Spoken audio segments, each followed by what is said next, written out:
Welcome back to day 7 of the Habit Challenge. I am making a video every day this month, whether I feel like it or not, and I have to say it's going pretty well for me. So hopefully your habit is going well too. The other day I made a video showcasing these finger puppets, my tentacle and cat paw. These are children's toys.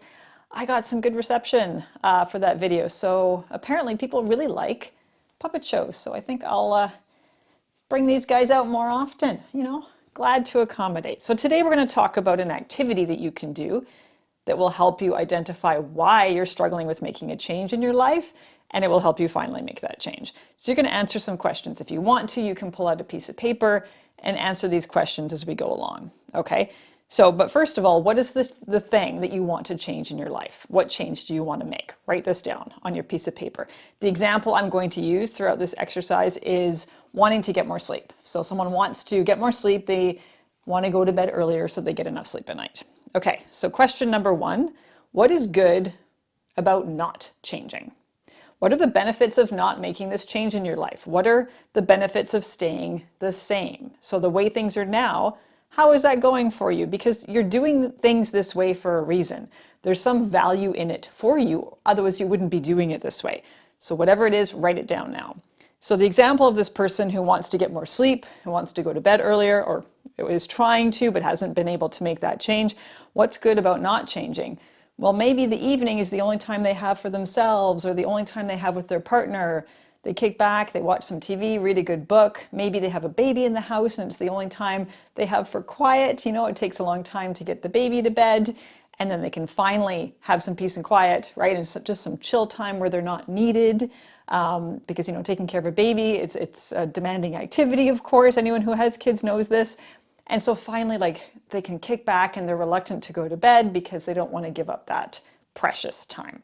So there are good things about not changing, okay? Question number 2, what would be bad about changing? How would this change disrupt your life? Because what will you have to give up? Because you will have to give something up, right? You're doing things the way you are for a reason, because there are good things you're getting out of it, and you would have to give things up, which is why you're reluctant to change, okay? You'll need to sacrifice something. You'll need to make some trade-offs. So write that down now. What is bad about changing? So back to the example.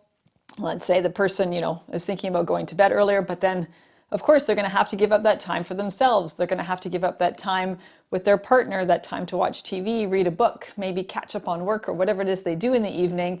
They're going to have to give that up if they're going to go to bed early and get more sleep. Okay? There are bad things about changing. So answering these first 2 questions can help us see that our ambivalence to change is totally normal and expected. Look at all the good things you'd have to give up, right? Look at all the bad things that go along with making that change. So of course you're going to feel reluctant to make a change. It's totally normal. Okay, but of course you do want to make that change. So let's carry on with the last 2 questions. So number 3, what might be good about changing? If you made this change, how would this help you? What are the benefits? What new possibilities or opportunities could open up in your life if you make this change? Okay, so think about that and write it down on your piece of paper. So back to our example, what is good about going to bed earlier? Well, their health will improve. They won't feel as, unfocused and stressed the next day, because exhaustion can absolutely increase your feelings of stress and feeling scattered.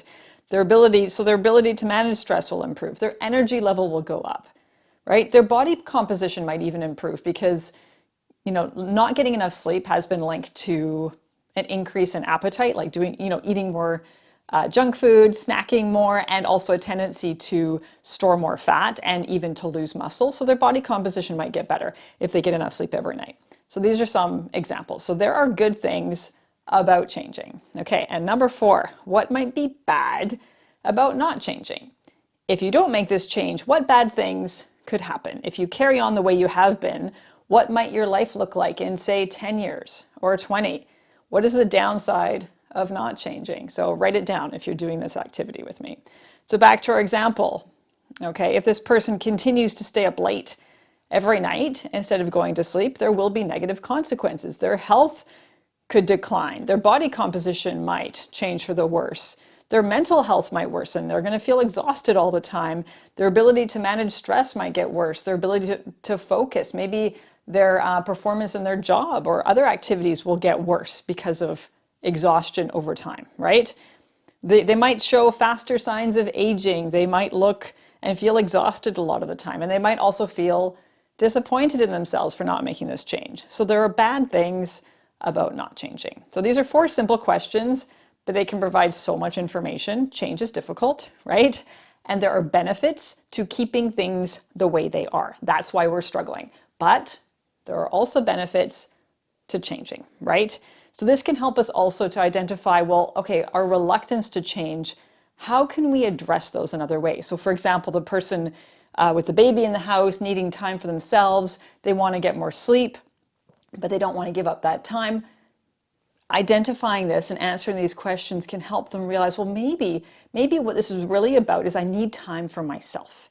Maybe I can find another time of day where I can have that time. Maybe when I go to work, instead of spending lunchtime with my coworkers, I can say, hey guys, I really need some chill time, you know, new baby in the house.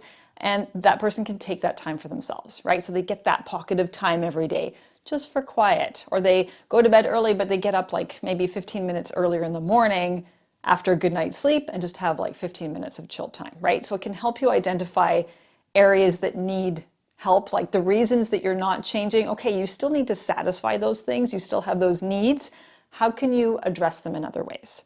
So super helpful exercise that can help us figure out why we're resistant, and it's totally normal. It's totally normal, and help us problem solve ways to address that. So hopefully this helps. This is day 7. Tomorrow we'll be back with day 8, and who knows, maybe I will have other weird things on my toes or on my head or on my nose. You never know what is going to happen in these videos, right? Bye-bye.